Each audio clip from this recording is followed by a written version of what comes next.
Well, good evening, friends, and a very, very warm welcome to each and every one of you to this investor education program, which we are doing in this new year 2021.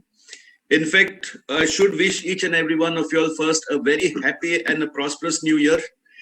In Actually, if you go to see, 2020 was a year of uncertainties. We didn't know what exactly was happening. On one side, we had the pandemic happening, many deaths happening due to COVID-19, lot of restrictions because of the lockdown, lot of less movement, I should say, during the lockdown. And suddenly on one side we noticed that economy suddenly fell down and the stock markets really dropped. It crashed exactly, like Sensex coming down to 26,000. And we had predicted, we had tried to think that yes, it will take a long time for this market to recover. Like the predictions were that this time it would be like a U-shaped curve rather than a V-shaped curve. But unfortunately, things were totally different, and the markets recovered very, very fast. And it recovered not only how much we wanted, it's actually recovered much more than what actually we expected. And the way the markets have started doing, the way the investments have started growing, many people have taken a lot of advantages out of these opportunities that we got in this financial markets during the year 2020. And the best thing that happened for Navemar Foundation is that luckily we were totally digital. We remained connected with all our clients. We had the interactions on Zoom as well as on Google Meets. We did a lot of client surveys as well as a lot of client seminars. In fact, on our YouTube channel, as on today, we have more than 72 videos uploaded, means 72 done in just 9 months, which means these are the type of videos and the connectivity that we had with our clients during this 2020. And of course, our client base has definitely doubled within this last year. We thought that because of lockdown, we might have less number of new clients joining in, but it is just the opposite. Because of lockdown and because of the digitalization, we managed to acquire many, many new clients through our seminars, and we have been able to do a lot of sessions. Now, coming to today's session, this is actually the third session in this new year for us, because actually we have done one on Wednesday, then we did one on Thursday, and today one on Friday. Now again tomorrow we have another one at 6 o'clock. So it's like almost on a daily basis there are workshops happening on our YouTube channel, and the connectivity now has become quite a huge, because instead of doing like locally only in Goa, now we're getting connected all over the world. So thanks to digitalization, and I should say like thanks to the lockdown, because lockdown has taught us a lot of lessons. And now the biggest difficulty or the biggest threat that we have is as far as our child's education is concerned, because now most of the colleges have gone online. They have reduced the portion. Even now we are going into the national education, new education policy, which is started now. So the curriculum is all changing. So definitely the prices also, the fees have started increasing. And we have seen the fee structure as far as schools and colleges are concerned has almost doubled, you can say, from the last 2 years itself. And a national survey which we had done recently, since I had read it on Google, a national survey as far as the Indian education system is concerned, there are more than, I should say, 4 crore students who are completing their graduation but are not able to do their post-graduation because of financial crisis. So they are not able to pursue their passion because of financial crisis. And this is lack of actually understanding about the finances for the parents. So today's session, we have a very good speaker who is an author of the book, Power Your Child's Financial Future. This book, I have read it myself, and looking at the topics and the titles that he has put in this book, I felt it was definitely a big opportunity for me to invite him to our forum and share with our clients as far as how to plan for your child's financial education. Deepesh Mehta is basically hailing from Bangalore. He has got 14 years of experience in the financial markets. He's a certified financial planner and a very good orator, because he has done a lot of investor education programs all across, especially in Bangalore, as well as national forums. In fact, I must say I was very lucky to share the days with him for one of the national forums organized by the volatility coaches, because being an author also makes a big impact as far as your knowledge is concerned. Definitely what I feel is the definition of author is basically someone who has authority on his subject. Authority and author are related to each other. So automatically it's like basically now regarding your child's future, when someone has written a book on it, definitely he'll be very knowledgeable, and we are very eager to listen to your experience as well as your sharing of ideas which I'm 100% sure will definitely make a big impact as far as our clients here in Goa are concerned, as well as the ones who are watching it from the other parts of the country. And I'm sure there are many of our colleagues also in this, because we have given invitation to our forums on the financial fraternity forum. So we'll be having a lot of them watching this video in the future. So I wish that each and every one of you pay attention, and even if you get one idea from this presentation, I'm 100% sure your 2021 will be a greater year. So I hand over the mic and the stage to Mr. Deepesh Mehta, and for happy listening, and just try to note down the points, whatever you learn, because if you can share your learnings later on our WhatsApp group, we have special prizes for our clients who share their learnings, because every learning has made a big difference. Because whatever the clients share, then we put it up on the group, so the ones who have missed it get a chance to learn something different. And we have been doing this contest regularly from the last 3 weeks, and we are getting very good responses. So whoever shares the best learnings, you can even put your questions on the comment box on this, because we are live on the YouTube. So as of now, there are 18 people who are live already joined. So you can put up your questions on the comment box, and at the end of the presentation, I will share these questions to Deepesh sir, and he'll be answering all your questions. So please use the comment box for your question and answers. So over to you, sir. Thank you. Yeah. Thank you, Mr. Celso. Am I audible? Very clear. Yes. Okay. Okay. So good evening. Welcome all. My name is Deepesh Mehta. So today I'll be sharing my experiences on how to plan for your child's education. The topic looks very simple, but in fact, when we do a deep diving, we would be learning a lot of things which we didn't know all these days. So I'll tell you how did I, come up with this idea of writing a book. So in my career, I have written more than in my career I have conducted more than 200 webinars and sessions.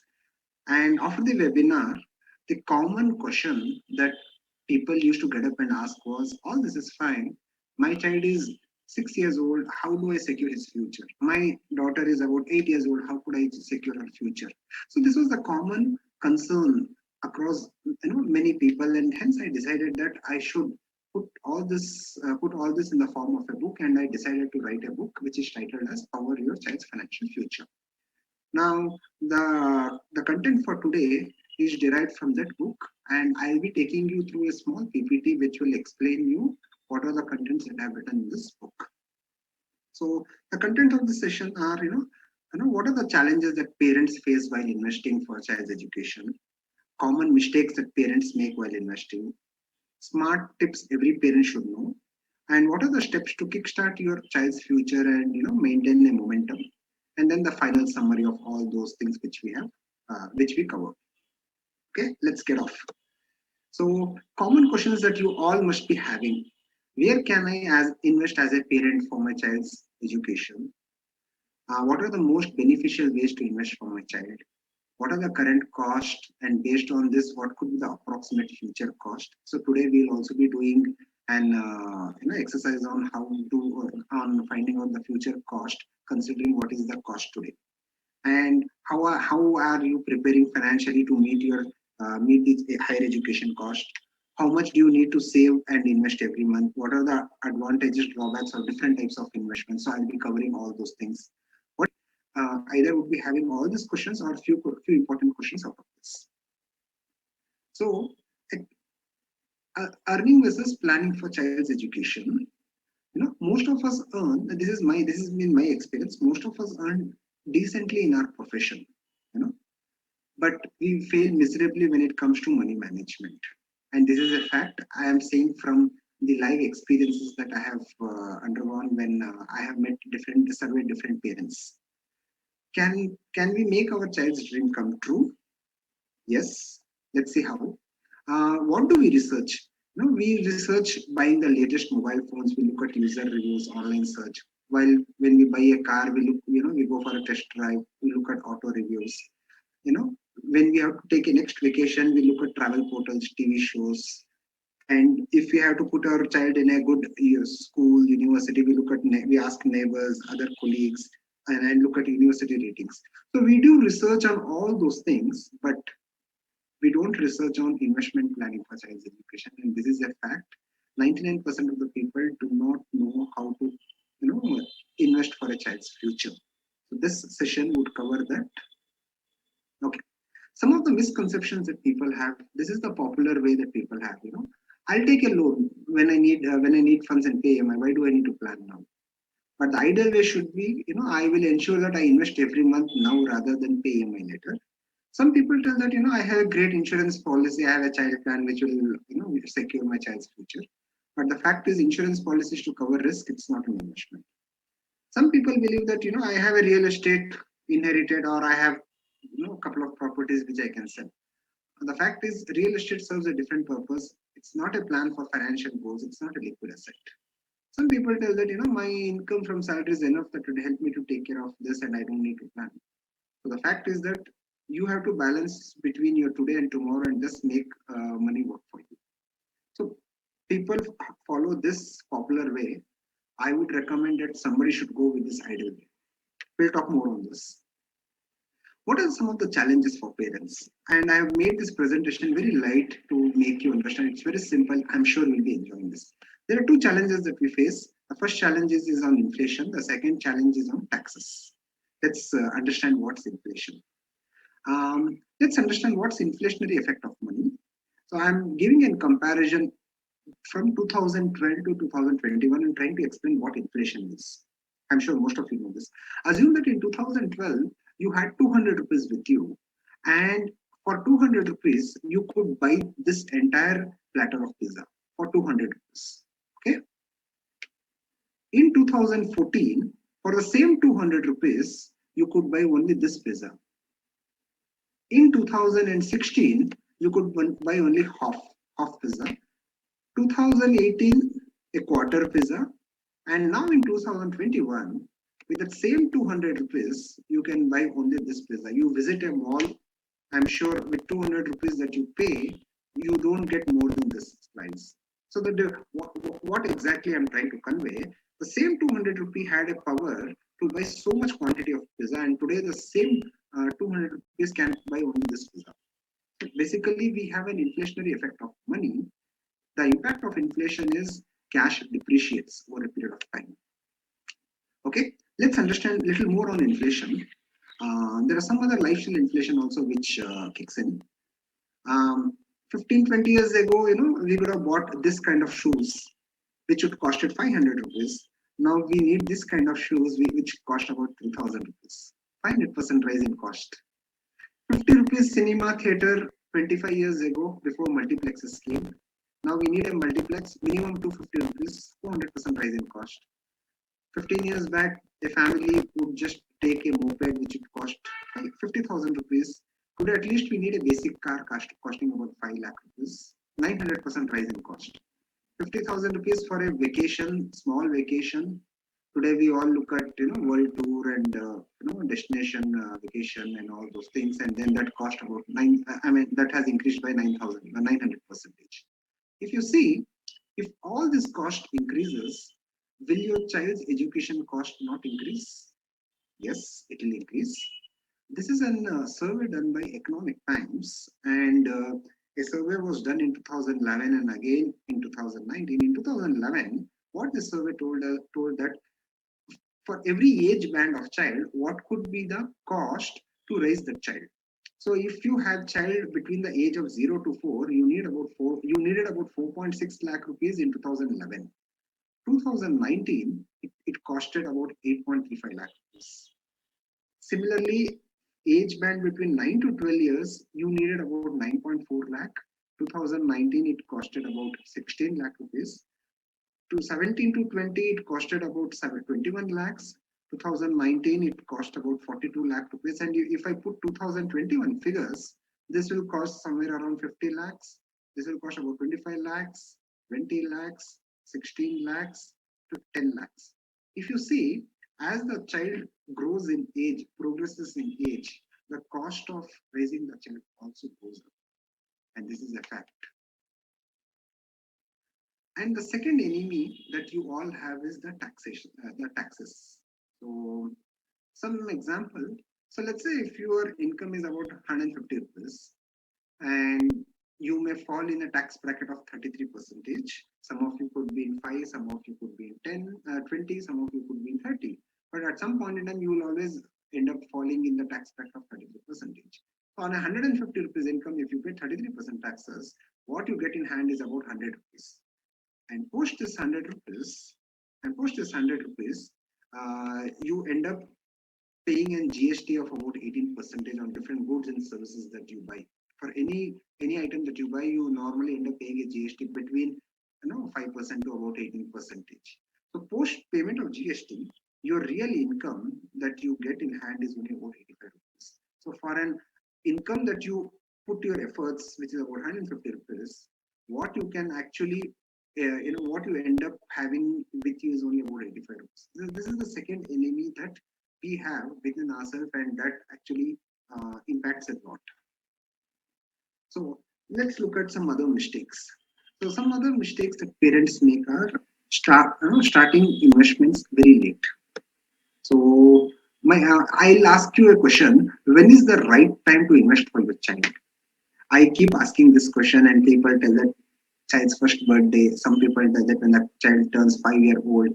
Some people tell that when the child turns 17 year old, when he needs money after 1 or 2 years, something like that. But the fact, but the fact is that my answer, if you ask me, my answer would be you need to start investing for your child the day you realize that you have to invest for his future. And the best time could be, I would tell, the best time could be the moment the mother is carrying. Start your investments. What best you can do for the child than investing right at that point in time. So let's look the impact of starting investments late. I have given an example of what happens if you delay your investments. I have taken 4 scenarios: a scenario where the baby is just born, a scenario where you start investing at first birthday of the baby. That means you're delaying by 1 year. A third scenario wherein you start investing 2 years after the baby is born. That's the third scenario. That's 2 years delay. And the final scenario where you end up delaying by 3 years when the baby completes his or her third birthday. Let's say you have a budget of about 10,000 rupees per month, and you know that child's higher education comes at his or her age of 20 years. Okay, so since you just started off early, you have about 240 months that you could invest. So if you're starting right the day when the child is born, so you have 240 months. So you could invest for 20 years, that's for 240 months. And assume that your investment pays you 12% average return per year. So you will be contributing about 24 lakh rupees. So that's about 10,000 rupees for 240 months, 24 lakh rupees. Now, this 24 lakh rupees would accumulate to about 99.99 lakh rupees at 12% return per annum. So you don't delay anything, so you don't lose anything. So this is scenario number one. Scenario number two, let's say for some reason you decide that I'll do it when my child's first birthday come up. Same investment of 10,000 rupees, but you have only 19 years of time because 1 year you have already delayed. So you only have 228 months in hand. So and we assume the same rate of return of 12%. Naturally, you will be investing little lesser amount because you only have 228 months. So 10,000 rupees into 228 months. So you end up accumulating about only 87 lakh rupees. And this is by 1 year delay. So loss, and here in this first case, you could have accumulated 99.9 lakh. Now you can accumulate only 87.53 lakh rupees. That means just by 1 year of delay, your child ends up losing about 12.44 lakh rupees. That's about 12.45% of wealth is lost just by delay by 1 year. Let's look at a third scenario when you delay child's education by 2 years. Same investment of 10,000 rupees. Now you have 216 months, that's 18 years because you have delayed for 2 years. Same rate of return 12%. You invest 10K into 248 months. 216 months. So you end up accumulating only about 76.54 lakh rupees. because you have delayed by 2 years and the loss is about 23.43 lakh rupees. Percentage loss is about 23.4. Look at the last scenario. This is very interesting and mind-boggling. So, same you decide that I'll delay by 3 years, 10,000 rupees that you start. You have only 204 months in hand. So you get same 12% return. So you end up investing 20.4 lakhs, and you accumulate only about 66.79 lakh rupees. You have delayed by 3 years. Lost due to delay is about 33 lakh rupees. What it means is about 33% of the wealth, one third of the wealth is lost just by a 3 year delay. Just imagine if your child is 4 year, 5 year, 6 year, 8 year, 10 year old. What's the kind of opportunity cost that you have lost while accumulating for your child's education? So this is the biggest mistake that people make by starting late. Just 1 year late, 2 year late, you have all these numbers in front of your screen. See what kind of loss you will be having when you look over a period of 20 years. So my advice would be the moment you realize this, if you're going seriously,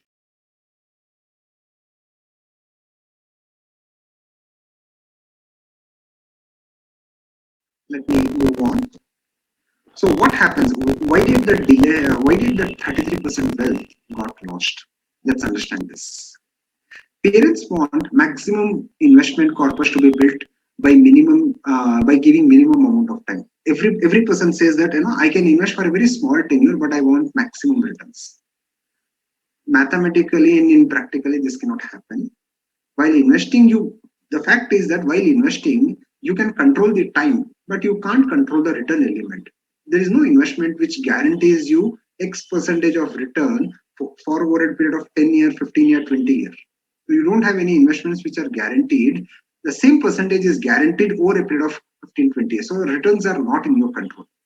But people try to chase returns ignoring the time element. Let's see what I mean by this. Basically, this is the wealth creation formula. Einstein called this as the eighth wonder of the world. What investors do is investors focus on returns. Hey, give me the product which gives me the highest return. I need the best return that I could do. What investors ignore is the factor of T, that's time. If you notice in this power of compounding formula, everything is raised to the power of T. So T is a multiple. More T, more returns. More time and more returns. This is what it is all about. When you saw in the previous slide, when you saw that there was 33% delay, that was because the time given was only about 17 years, and hence because of this, you lost 33% of the wealth. So this is what power of compounding plays in. Another mistake that people make is wrong investment choices. The fact is that people add insurance plus investment, and then they say that I have completed my child's education. Think that let me put this fact that if you wish to plan for your child's education, it is not necessary that you have to invest in a scheme or a policy that includes the word child. So you have all these child plans, child suraksha, smart kid, all those plans are there, but honestly those plans are not really relevant when it comes to child's education. Why? Let me tell you this. Insurance and investments are two separate concepts. The moment you club those two products together, your return comes down. Imagine tying your left leg lace with your right leg shoelace. If you tie that, what happens? If I ask you to walk, you can't walk because why? One is holding the other one is holding the first one. So you can't run, you can't walk. It becomes a disadvantage by itself.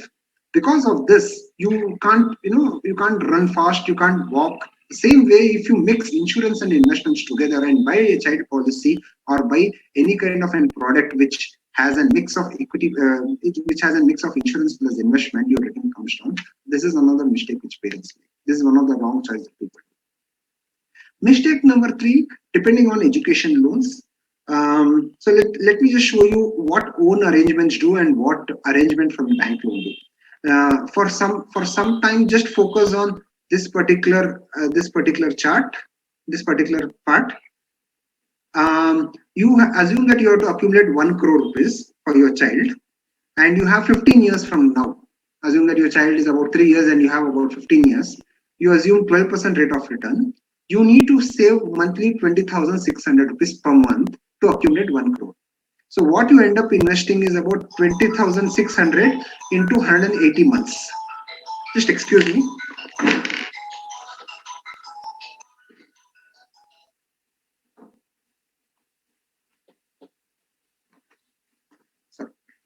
So you end up accumulating about you end up accumulating about 1 crore rupees for an investment of 37 lakh rupees. So you earn about 66 lakh rupees. But if you take a loan from a bank, assume that the cost of education is 1 crore in the future, and you take 15-year loan.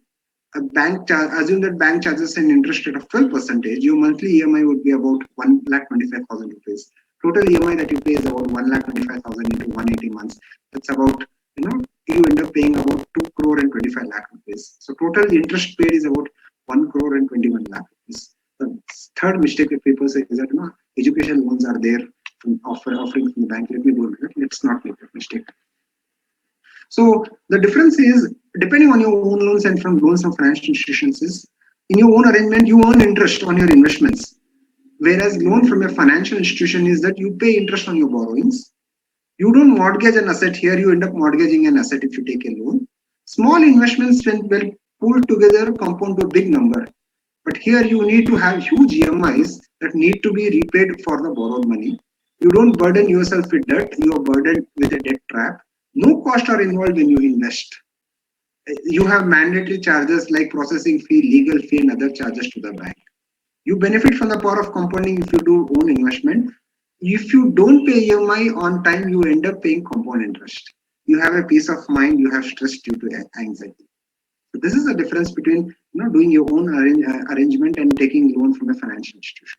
So never ever look at loan from banks. Look at doing your own arrangements. When I say own arrangement, start planning it right now. Other mistake that people make is following herd mentality when it comes to child's education. So if you look at this picture, there's a small gate here, and one sheep had passed through this gate, and all the sheep wants to pass through this gate, and there is no fence here, there is no fence here, because one sheep decided to come through this route. All the sheep wants to take the same route. What exactly? The sheep. What exactly? This is called as herd mentality. That means we as humans, we end up asking different people, what are you doing, what are you doing, then we go and doing the same mistake, or we take up the same steps what our peer group or our friends, family members, our friends and other relatives are doing. My suggestion would be, do not follow the crowd. Your child's education, you know the best. With your financial advisor, you should be taking those steps. So mistakes like giving some lame excuses, like there are some other mistakes like let us start from next financial year. Most people have the habit of saying that April se shuru karenge. No, our last vacation are on EMI. Let me do it after that. We need to paint the house. The next iPhone model will launch. I need to ask my CA. I need to upgrade my car first. Let me get a promotion. The time is not right, inauspicious. My business needs funds. I can somehow manage. I don't have time. I have a companion called credit card. I will inherit some assets. These are some of the excuses that people make, and we have seen all these excuses will ultimately go and cost you, or it will end up burdening loan for your child. So we all have some commitments like car loan EMI, housing loan EMI, credit card bill, grocery bill, maid, cook. But the fact is, let me ask you a question: where is your child's investments? The moment you get your salary, all these things hits up. I mean, they just start something like these things end up taking away money from you. But if you prioritize on these things, your child's investments is not being done. Prioritize your child's education planning first, and then look at all those things later. This is my message to you.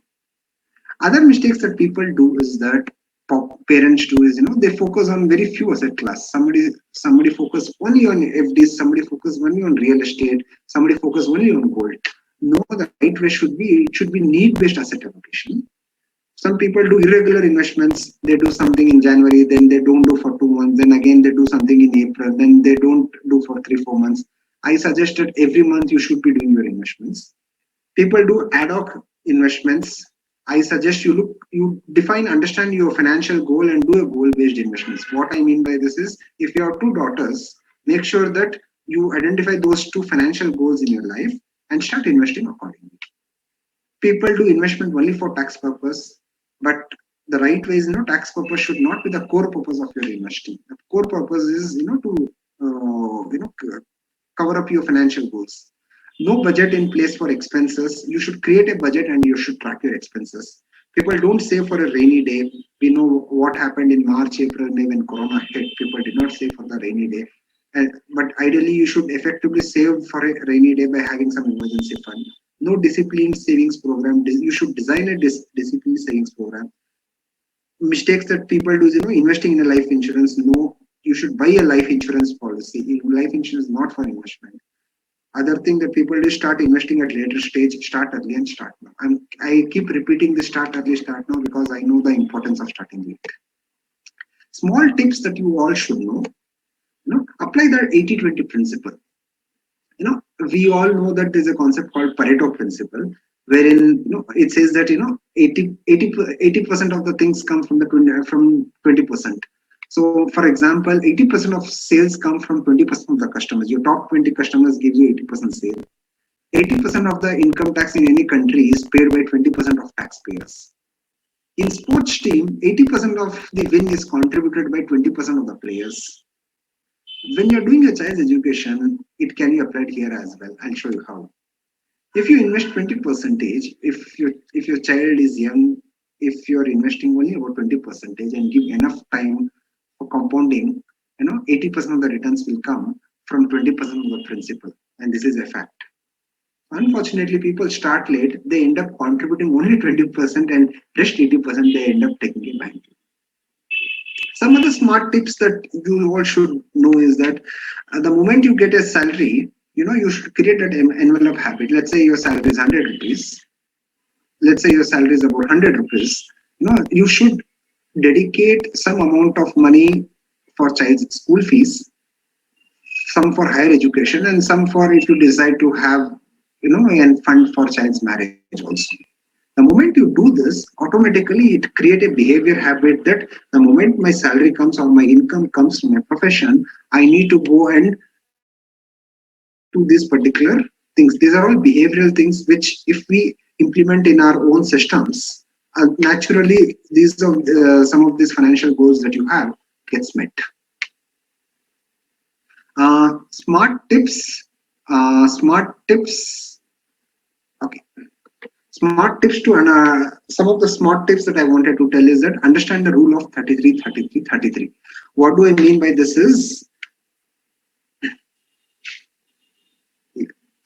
I'm not able to share the screen. Investment should be equal or higher than 33% of your take home income. This is very important, that if you have an income of about, let's say 100 rupees, 33% should be your minimum savings. Your EMI should not cross 33% of your income. And your expenses plus EMI should not cross 66% of your take home income. This is very, very important. Most of the people tell that, I have a large EMI in place, I can't fund for my child's education, I can't look at my retirement. Or people tell that I have created large amount of expenses that I need to take care of it. But the fact is that if you prioritize by doing your first outflow as savings and investments, and if that is 33%, naturally this could be controlled. But if you tell that no, I will be earning my 100 rupees and then I'll be taking care of my EMI first, and any residual I am going to invest, then certainly over a period of time you will be accumulating a very small amount. So this is one of the smartest tip that every individual can understand and follow this.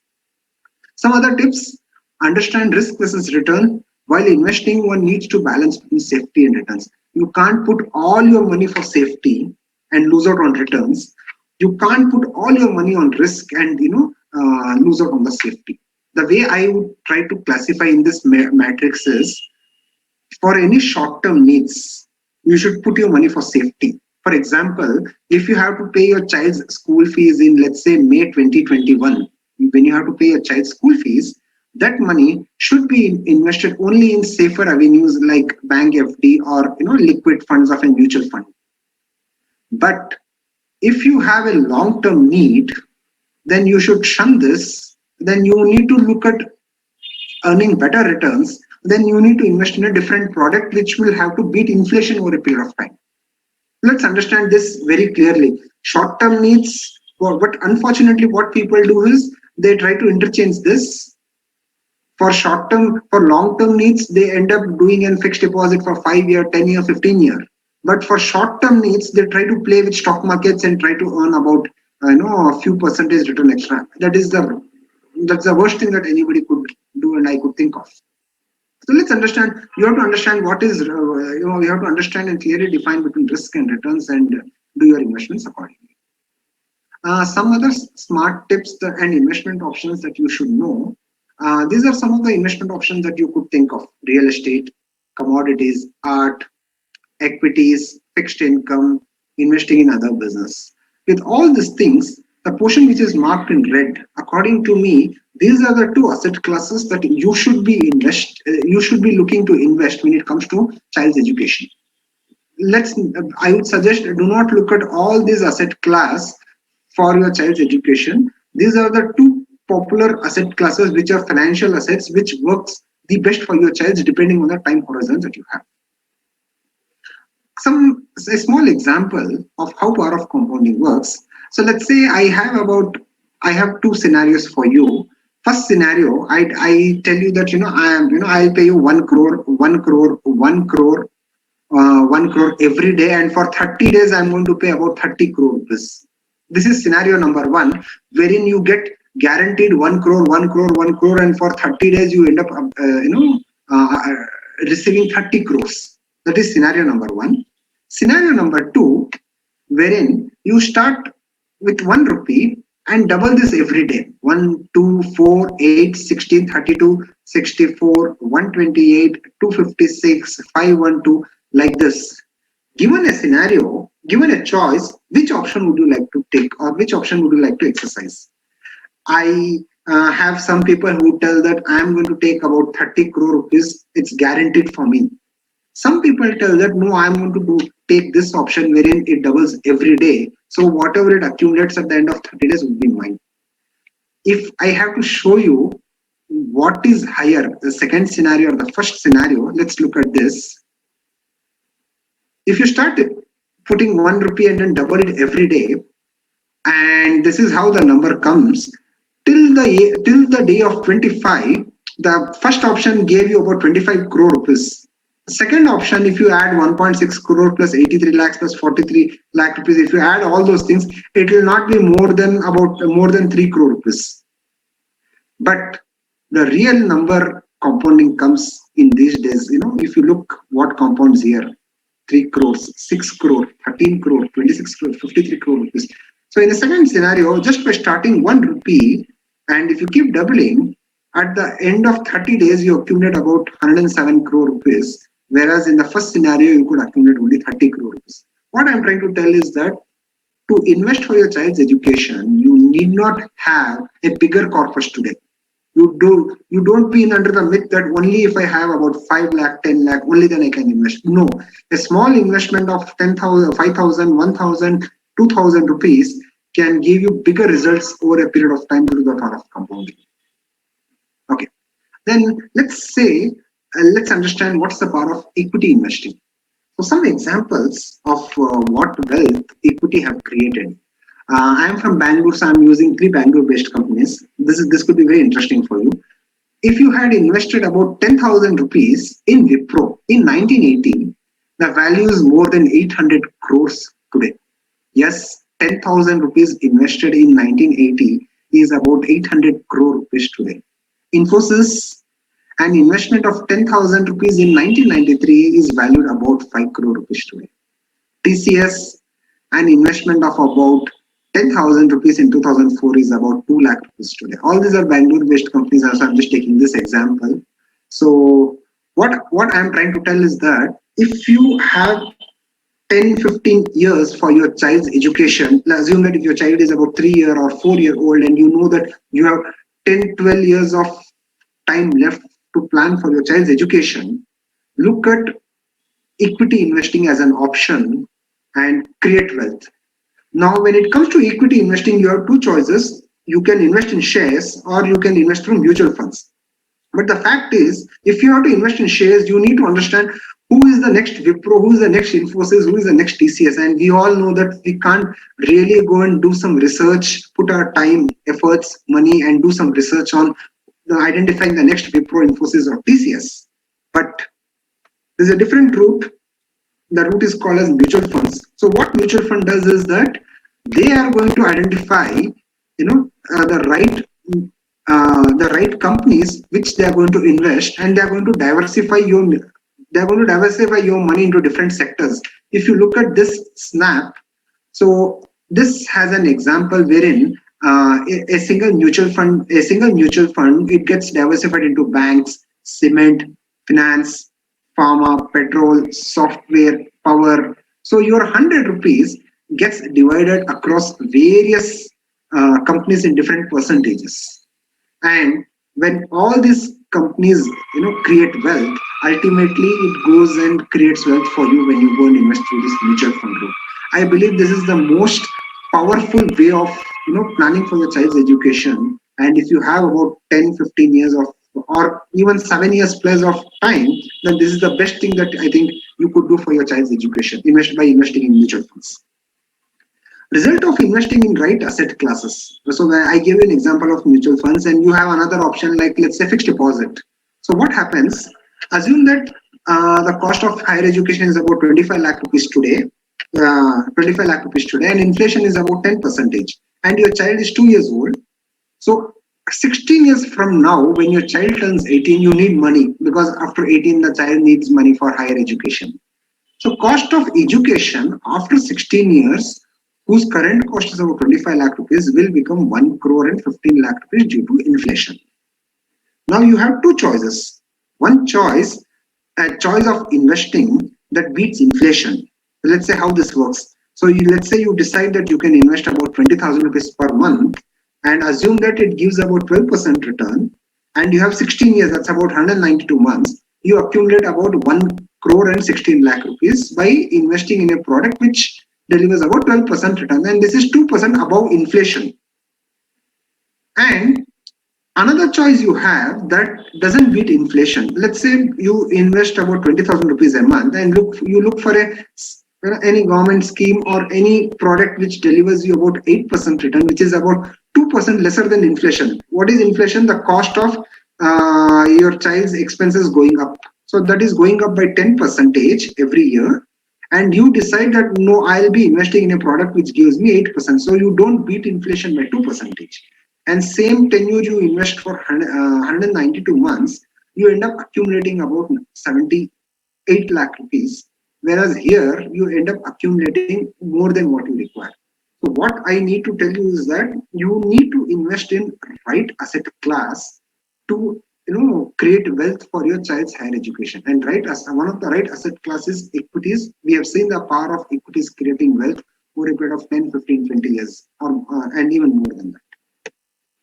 And so now some options wherein you all must be having children, and then these children, I have categorized these children into two brackets. So age below 10 and child's age above 10. So if you have a child age below 10, what you need to do, these are some of the baby steps. You need to discover your risk profile and understand what kind of risk you should take on you should be taking on your investments. It should be done through an advisor. Dr. Celso would be the right person, I would tell, through an advisor, and its objective is to find out how much to invest in volatile asset, how much to invest in fixed assets. That is done through risk profiling. And once discussion finalized, for every 100 rupees that you invest in that fixed ratio. Let's say you decide that you invest 70% in equity, 30% in bonds. Every 100 rupees that you invest, divide in this particular asset. And once you do this, for example, if your risk profile says this, as I told you, and once you do this, start investing in the above manner. So that is what you need to do if your child is age below 10, because if your child is below age 10, then you have about 7 to 10 years till the time the child turns 18-year old, when the child requires money for his higher education. So you have enough time, so you can afford to be in volatile asset class and create wealth. I mean, I should just give the example of Infosys, Wipro, and TCS. Investment options, if your child is aged about 10, now there could be a scenario where you could have one child who is about 12-year old, one child who is about 8-year old. So what are the investment options that you have as a child, as a parent for a child who is about 10 years old? In this age category, you need to invest having decent exposure to bonds also apart from equities, because your time frame is just about 5 to 7 years, because when the child turns 18 he needs money. So you need to have decent exposure in bonds apart from equities. You can't just shun away bonds. You need to have bonds apart from the equity portion.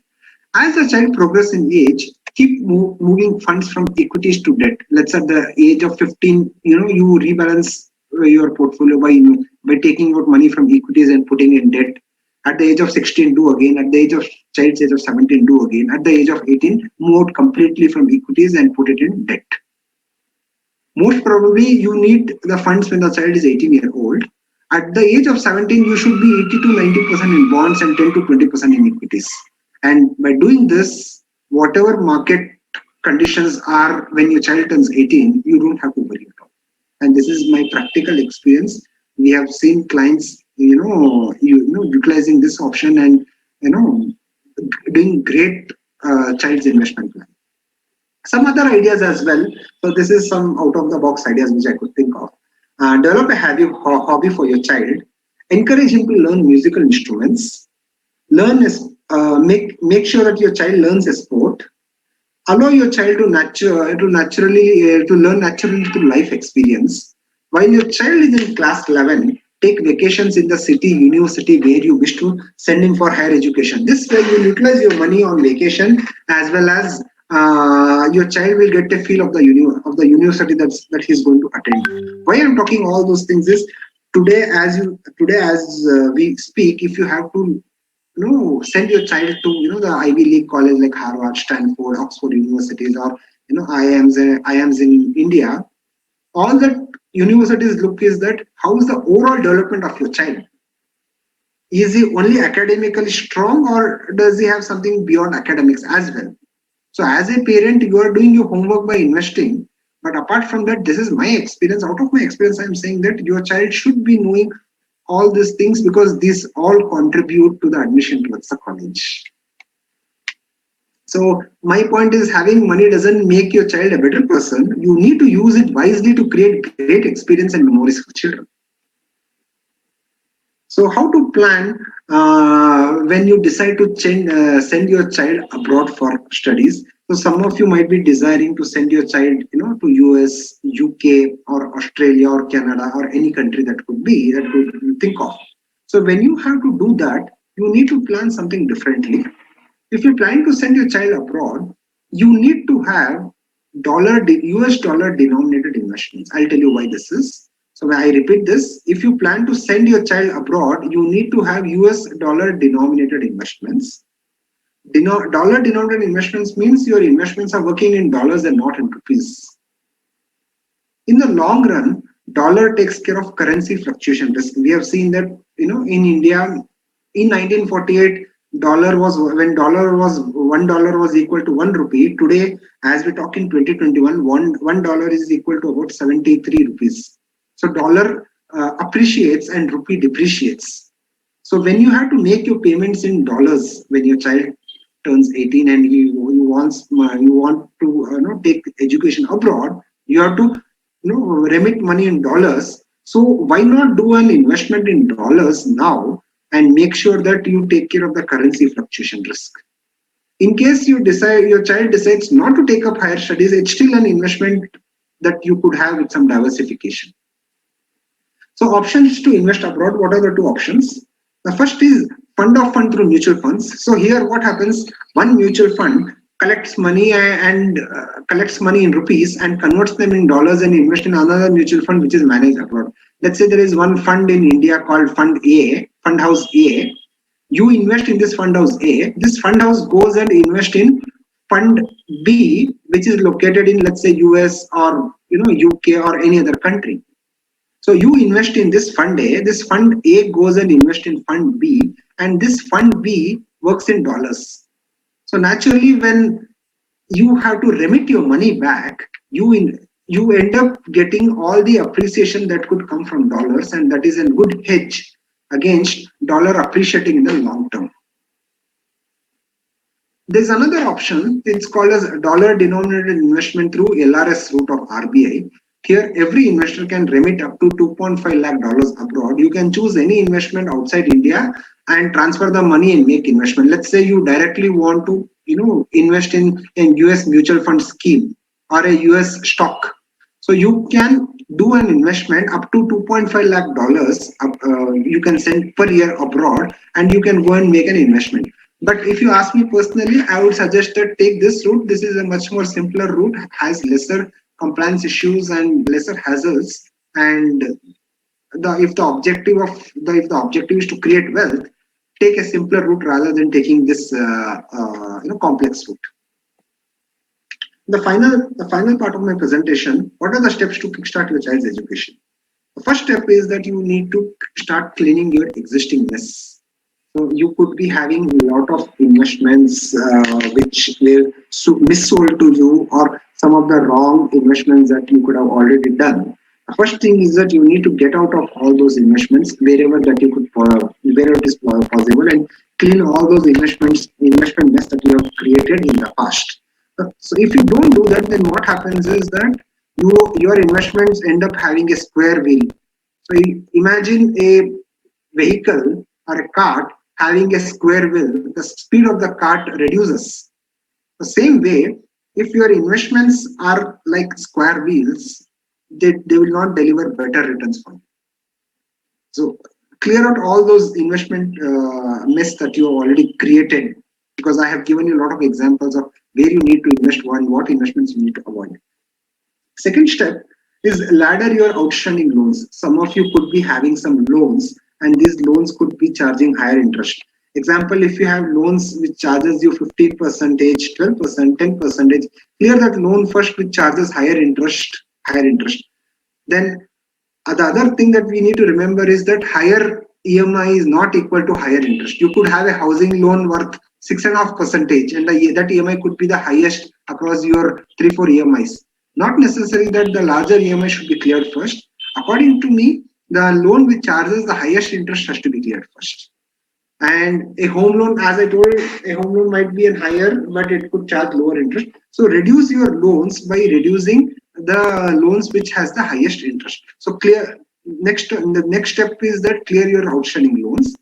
Then understand this golden pyramid. This is very important. For this is not from child's education point of view, but your overall financial planning point of view. You first need to have a financial plan in place. And if you notice, this occupies the base of the pyramid. You should be clearly knowing how you will be progressing in your financial life. This is something like if you have an vacant site, then you have a blueprint of that building that you're going to construct, right? Same way, you need to be having a blueprint of your financials. Then you should be covering your life insurance, covering yourself through life insurance, have a disability and health insurance, write will and do a power of attorney. This is the second step, because these are all uncontrollable events in your life. You can't control these events. You can't tell that I'm not going to die tomorrow. You can't tell that I'm going to remain fit forever. So these are all uncontrollable events. You need to have a risk management strategy for these uncontrollable events. Then you plan your priorities. You could be having all these priorities like home, debt reduction, buying a home, debt reduction, education and savings, retirement, personal savings. Across all these things, you should be having priority. You could tell that, this is my priority 1, priority 2, priority 3, priority 4, priority 5. You should prioritize this. And based on these priorities, you should be investing these assets according to these priorities. This is the right way that every person or every family, every household should structure their finance. Unfortunately, people don't do this. They look at chasing, give me the product which gives me the highest returns. No, you need to have this kind of strategy in place. And this is your step number 3. Step number 4 is fulfill your child's, once you have done your blueprint, then fulfill your child's education, ensure that you are adequately insured to a term insurance, prepare for emergencies, understand your risk time horizon, how much time you have for your child's education, estimate the cost of education, assess your existing assets and risk profile, know the amount that you need to save every month to reach your goal. This is your step number 4. Then let's do a small calculation. Let's do a small calculation. I am just going to share another screen to you. This is quite interesting. So let's say the cost of your child's education is about 15 lakh rupees today. You decide that you want to send your child for an engineering course at IIT, Kharagpur, and then that cost about 15 lakh rupees today. And assume that your child is 8 years old, so you have another 10 years from now. So if your child is about 8 years, then you have another 10 years. Assume that you have 10%, you assume that the cost of this IIT Kharagpur will increase by 10% every year. So the future cost, that means when your child turns 18, this will cost you about 38.9 lakh rupees. So what is costing 15 lakh rupees today in 2021 will cost you 38.9 lakh in 2031. 10 years. So the next option is, what do you do to accumulate 38.9 lakh rupees? You should be doing if you decide to do a fixed saving every month, then you need to do a monthly investment of about 32,422 rupees per month. This at 12% return should grow to about 38.9 lakh. Assume that you don't have this money or you have other commitments. You can invest about 20,343 and increase it by 10% every year. So 20,343 into 12. Then next year you increase it by another 10% on 20,343. Like this, you keep increasing. That's another option of doing that. So what I'm trying to, this is a live example I'm showing you. The cost of today could be costing you this, and this is how you need to start, calculating and saving for your child's education. Let me again share back my screen. So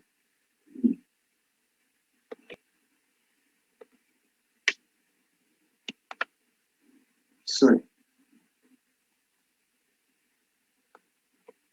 just give me 1 minute. I'm just stuck on the screen.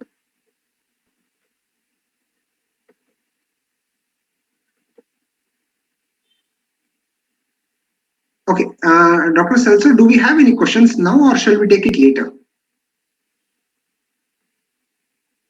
We can take it later still, because there are just one question as of now which has come. There'll be coming more. Okay, I don't have much, so my screen is just struck 1 minute. I'm just trying to resolve this. Give me just 30 seconds. I'll just resolve this.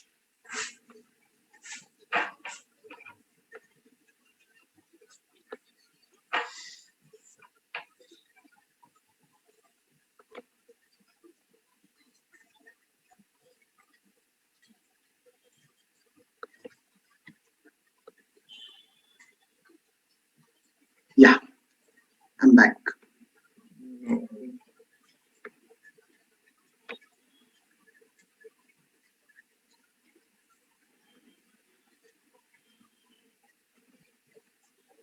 Yeah. So the next step from there is that you need to start ring fencing your investments. So when I say this, what do I mean by this is that, if you're in business, you all know that, there could be some creditors on your business and there could be some liabilities. If you take a term insurance, you need to exercise an MWP Act, which talks about Married Women Property Act. Then the next thing that you should be doing is that in case if you feel that your assets are large, then you can create a private trust and make your child a beneficiary of those trusts. So this is one type of ring fencing that you could think of. And the next one is ring fence against physical ability to take investment decisions. What happens suddenly? I have seen a scenario wherein a person suddenly went into coma and he can't take any investment decisions. Neither you are alive nor you are dead, or mentally you are not able to do any investments. What do? So then at that point in time, you write a power of attorney wherein you mention that in case you get incapacitated, you give that power of attorney to your wife, your spouse, or to any other family members, so that they can take investment decisions for your children. Another way of ring fencing your family future is that ring fence against loss of life by having a term insurance.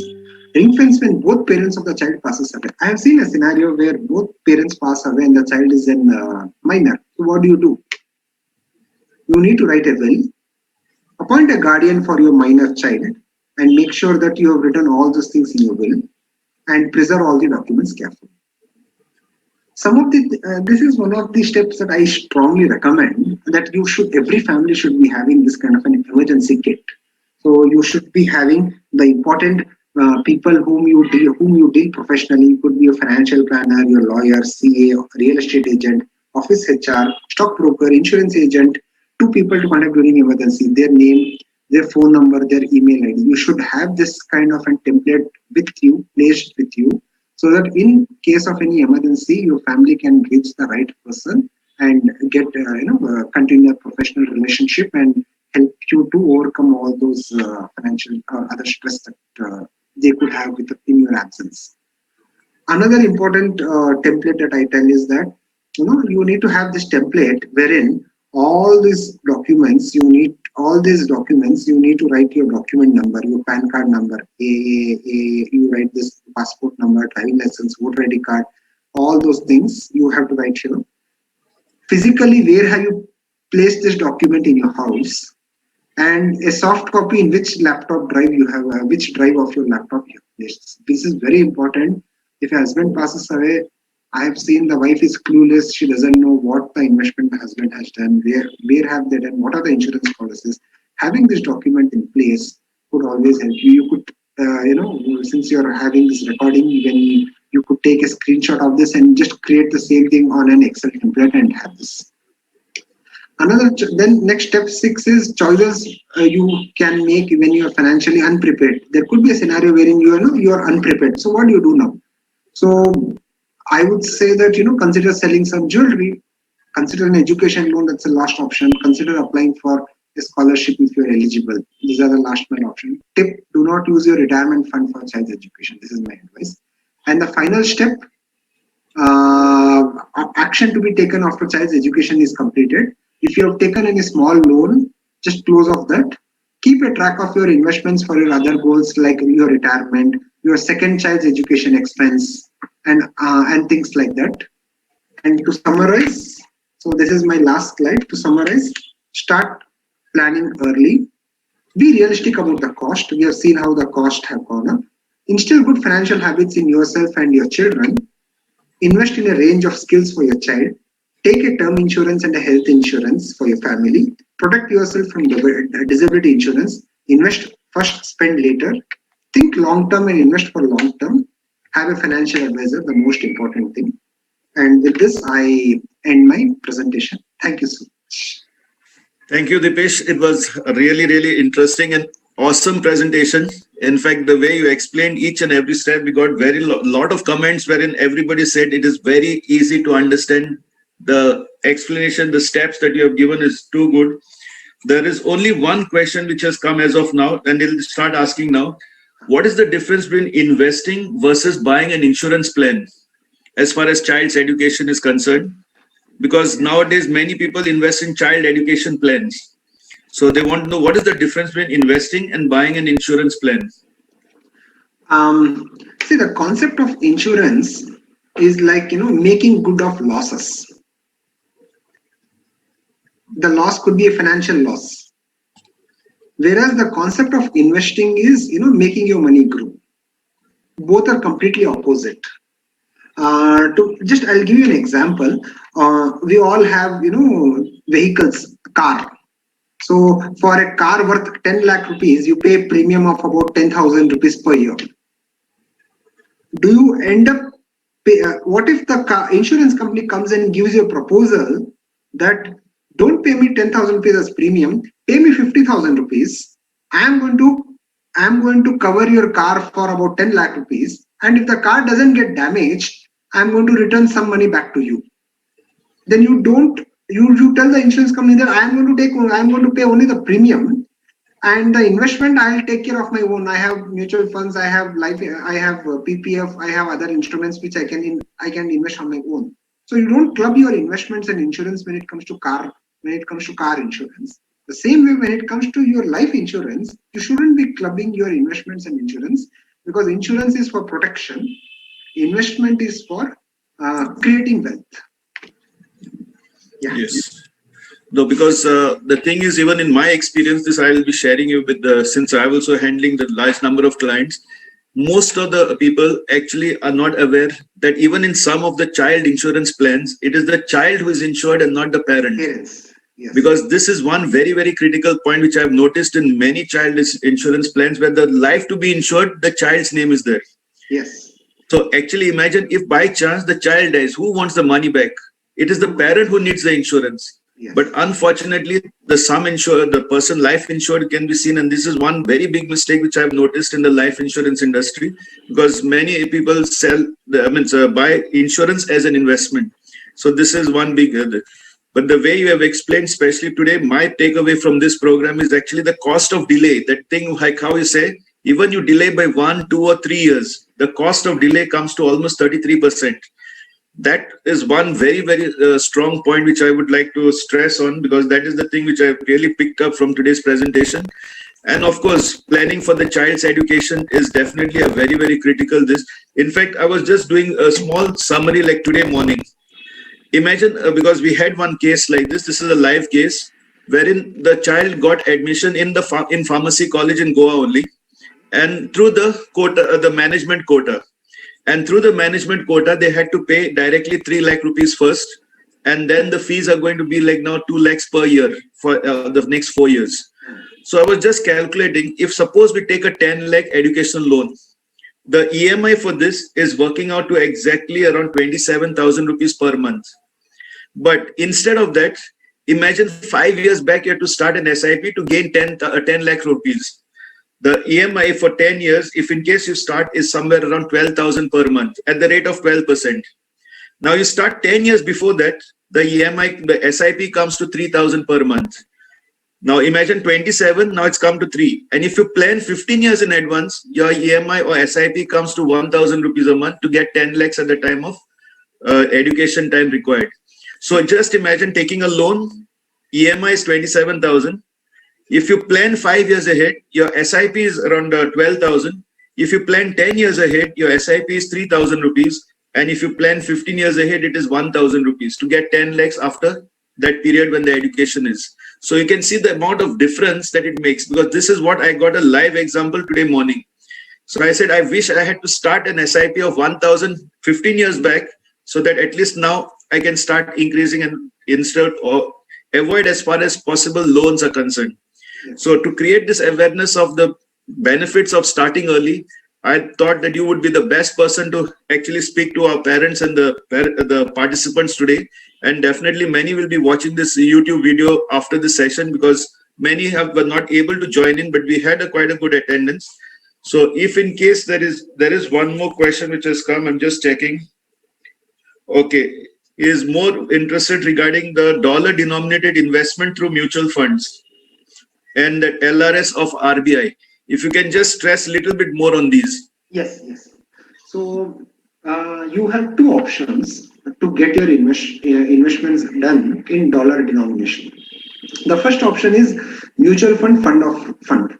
So here what happens is you invest in an Indian mutual fund, and then this Indian mutual fund goes and invest in foreign mutual fund. So let's say you invest 1 lakh rupees in Indian mutual fund. The Indian mutual fund converts this 1 lakh in dollars, and then it goes and invest those many dollars in a foreign mutual fund. And then the foreign mutual fund invests in different companies like Amazon, Facebook, Tesla, and all those things depending on the scheme's investment objective and the category of the scheme. And then the investment happens. And again, when you need your money back, so what happens is that since your investments are converted from rupees to dollar, when the dollar appreciates, naturally your NAV or your investments also increases over a period of time. So tomorrow in future, if you have to, pay your son's education in dollars, so you don't have to worry on the risk of dollar going up because your investment itself are done through in the form of dollar denomination. So you invest in rupees, the fund converts this rupee into dollars, and it's very simple. And as you buy any Indian mutual fund scheme, this is Dr. Selso, must knows all those things. So you will be that fund would be investing in dollars, as simple as that. The second option is LRS scheme. Now, what does RBI does is RBI allows every Indian citizen to invest about $2.5 lakh abroad. That is roughly around 1.8 crore rupees. So maximum per year. So any person can invest about 2.5 lakh dollars abroad. So let's say you decide to buy a property in UK, London, and then that property cost about 1 crore rupees or 2 crore rupees. Then up to 1.8 crore rupees you can invest per year through this LRS route. And this investment, this money that you remit outside India could be done for any purpose. It could be taking care of a family member outside India. It could be buying a property. It could be investing in any financial assets for child's education or any other purpose. It could be, nobody questions. It is routed through your bank and it gets done. So this is the second option. But however, to keep it simple, if you really want dollar denominated investments, you should be looking at mutual fund of fund route rather than LRS route. LRS route works when people want to buy real estate outside India. Yeah. Yes, there is another question like how do you find out which are the Indian mutual funds which invest in foreign mutual funds? It is actually very simple. Just go on Google. You can just ask Google. Google will tell you the answers. Actually, there are many funds, but I know at least 5, 6 funds of those. But if you really want this, you can just ask Google which mutual funds invest in dollars. Immediately, Google will give you the answers. So Google could give the option, but my take is that investing outside India has multiple choices. There could be a fund which invest only in technology companies in US. That's true. There could be fund which is geographically limited to one place. Like there could be a fund which invest only in US. There could be a fund which invest only in Europe, one only in China. So Google will just throw you a list of 10 to 15 schemes which are invested outside India. But if you really want to get a sense of which type of mutual fund you should be investing in, then I think somebody should handhold you and tell you that these are the right investments, that these are the investment that you should be holding, these are the investment you should not be holding. For example, investment done in Europe since 2014 is still negative today because Brexit happened and because of that pound came down. So Google can only tell you these are the 10 mutual fund schemes, but a financial advisor or a right person can tell you where to avoid and where to invest. That is true. In fact, this is what exactly the knowledge that you have shared today has definitely opened the eyes now of many of our parents. I'm 100% sure that they have convinced that yes, now as far as planning for the child's education is concerned, it is always better that you plan early so that you get higher returns and the higher the power of compounding. So a very, very big thank you to you, Deepesh, for sharing your valuable knowledge with us. And as a friend, thanks a lot for coming and sharing your ideas. Definitely, I'm also able to reciprocate and say that, yes, we can do a lot of joint programs and collaboration as far as like Bangalore and Goa is concerned. Definitely. Sure. And thanks a lot for sparing your time and valuable knowledge. Thank you. So on behalf of Navemar Foundation, as well as all our participants for today's session, everybody has said, yes, it has been a great learning today. You can see on the comment box they're coming and it will still keep coming on the this. Everybody's appreciating your session. Was very simple. From my side, I found it, yes, it was very simple. And the way you explained the formulas and especially the steps on what are the things to avoid as far as thinking about child's education is concerned was terrific. So thank you and have a great evening today night. Thank you. Thank you. I just wanted to share. That's what I forgot to share the book. Even I'm holding it here. I also can share the book because I have read it. And if anybody wants a copy of this book, it is freely available on Amazon. And on Amazon, I had picked up this book exactly that time. It's almost a year back when I first met you. And since I found it very interesting, I would request, if anybody is interested in really reading the book, you can go on Amazon or even on Flipkart. It is available. And the cost is how much? I forgot. Is somewhere around exactly 500 rupees. The cost of it on Amazon. So you can pick up a copy from Amazon. It will definitely reach you and it will help you a lot. Yeah, this is one thing I'd forgotten about it. Thank you. Thank you. Thank you and have a great evening. Thank you. Thank you, friends. Thank you. Thank Stay you. safe. Thank you, Dr. Celso, for inviting Thank me. you. Thank you so much. Thank you.